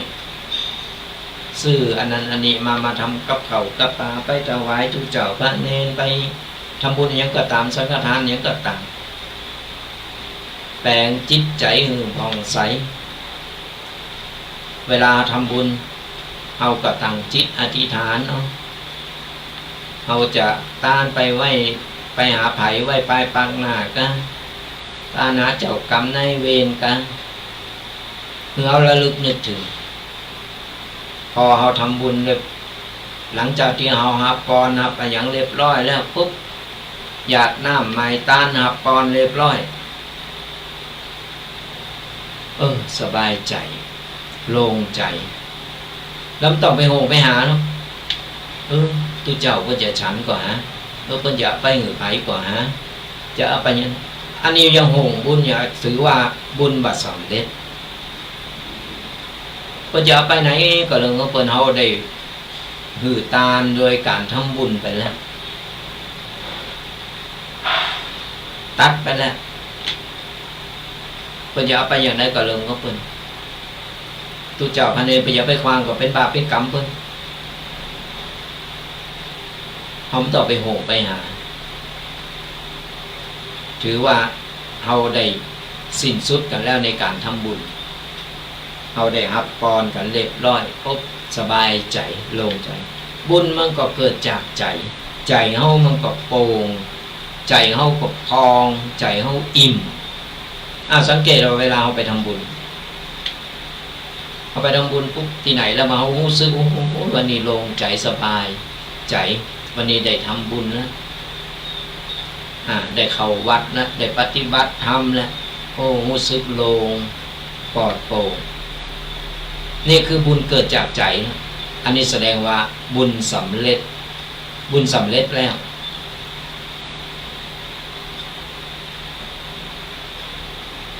เวลาไปวัดไปวาเหมือนกันหลายเตอได้ได้บอกไปว่าเข้าวัดเข้าวาจะนุ่งขาวห่มขาวหรือนุ่งอะไรยังก็ตามมันอยู่ที่จิตใจของเฮา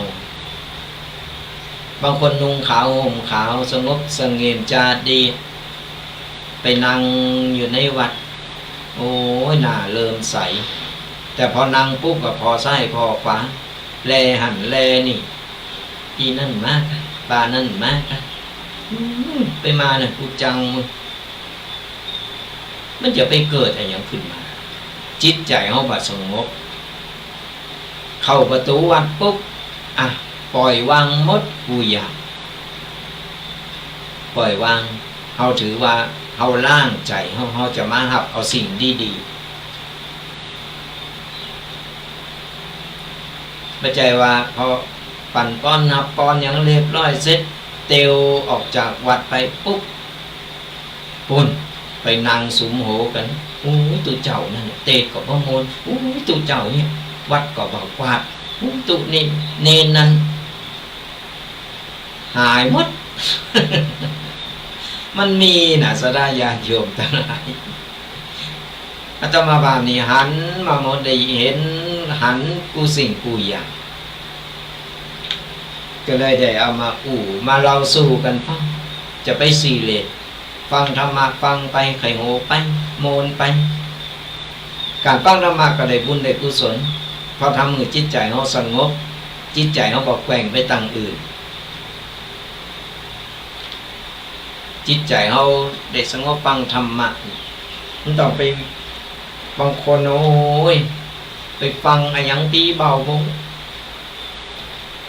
แต่ประเดี๋ยวเนี่ยอย่างที่บอกไปว่าเป็นยุค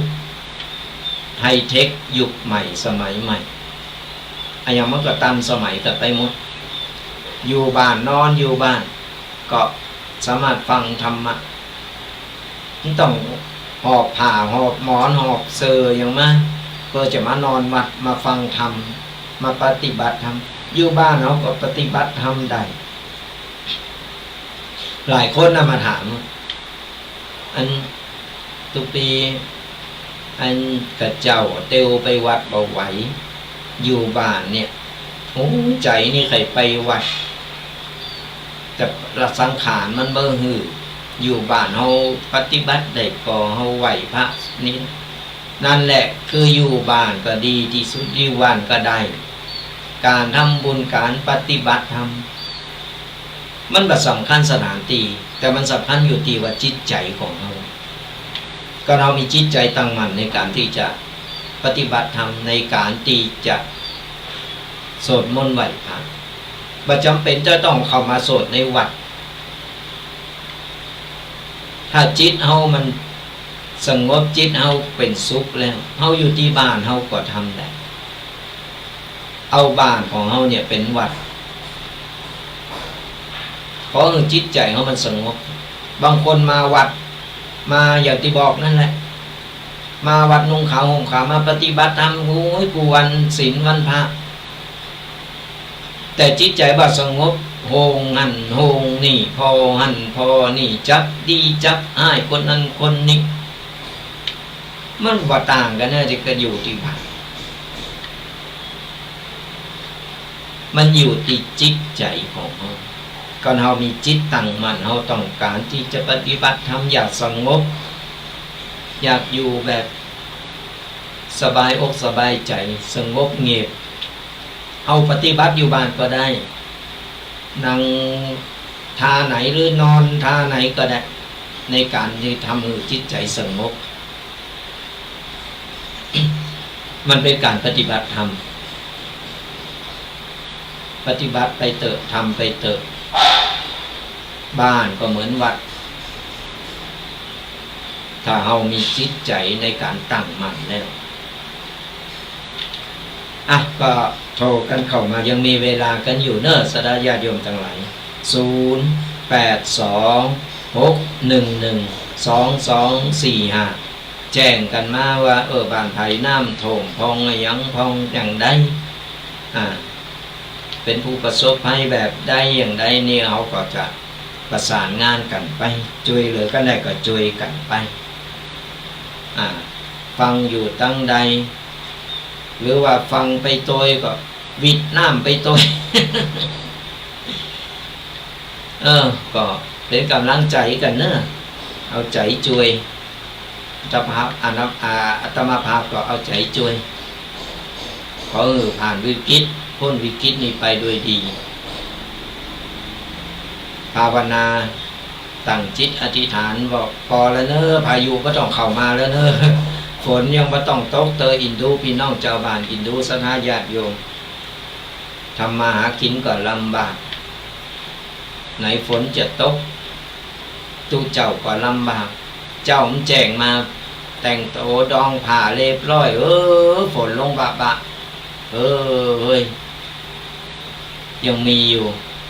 อาหารญี่ปุ่นเอายังเอาไว้อยู่ ว่ากันไปสัตยาโยมตั้งหลายระวังล้อสายถ้าบ่มีสายเข้ามาอัตมาภาพก็จะได้เหลือเวลามันอยู่7 นาทีเนาะเดี๋ยวรับสายสายสุดท้ายเนาะเจริญปอนทำงานด้วยตามท่านด้วยค่ะโยมเจิญทำงานไปด้วยฟังไปด้วยเนาะค่ะตอนนี้เป็นไงอากาศโอ้โหร้อนมากค่ะ เวทนี่แหละเนี่ยเขาเรียกว่ามนุษย์ไงพอฝนตกก็ตกลงมาเยอะแยะแล้วพอแดดออกร้อนโอ้ตา8 โมงครึ่งยังอยู่บ้านยังคุยกับน้อยอยู่เลยวันนี้ไม่ทำงานแล้วฝนตกพอดีเดินมาที่ทำงานประตูเขาไม่ได้เขาเปิดประตูไว้แล้วเข้าไปค่ะก็เลยทำงานดีแล้วล่ะทำได้ก็ทำไปมีร่างกายได้เคลื่อนไหวเนาะจะทำอาทิตย์นึงแล้วทำแค่3 วันค่ะบางวันก็2บางวันอาทิตย์ก็2 วันมั่ง3 วันมั่งนั่นแหละเดี๋ยววันที่10มานะวันที่10งานกฐินที่วัดมะกอกเมื่อไหร่วัดจะถึงนี้เหรอคะ วันที่10 พฤศจิกา อ๋อแบบ วันนี้กับวันที่สิบถ้าเป็นตรงกับวันพระก็ถ้าเป็นตรงวันพระก็ได้สองค่ะ ก็ยังไงก็ถ้ามีโอกาสก็แวะมาแล้วกันเนาะจะได้มาร่วมบุญกัน จะสาธุสาธุ อนุโมทนาสาธุอาราธนาญาติโยมทั้งหลายก็ได้เวลาแล้วเนาะก็เดี๋ยวครูบาอาจารย์ลูกต่อไปเพิ่นก็จะได้มาปู่มาเอ่ยกันต่อสุดท้ายนี้ก็ขออำนวยอวยพรให้กัสนาญาติโยมจุกุจุคนที่ฟังรายการอยู่ตอนนี้หรือว่าฟังย้อนหลังก็ตามก็ขอจุกุจุคนจงหายทุกข์หายโศกหายโรคหายภัยนึกหวังสิ่งใดก็สมปรารถนากุสิ่งกุประการเงินทองไหลมาเทมาอย่าได้ขาดสายขอเงินต่อเงินต่อเงินต่อเงินทำการงานใดๆเจริญก้าวหน้าทำมาค้าขายร่ำรวยทำไมทำสวนได้ผลผลิตเจริญงอกงามขายได้ราคาสุขภาพร่างกายแข็งแรงแคล้วคลาดปลอดภัยอายุมั่นขวัญยืนมีโจกมีใจบุญปกปักรักษาคุ้มครองกันผู้คนเนอขอเจริญพร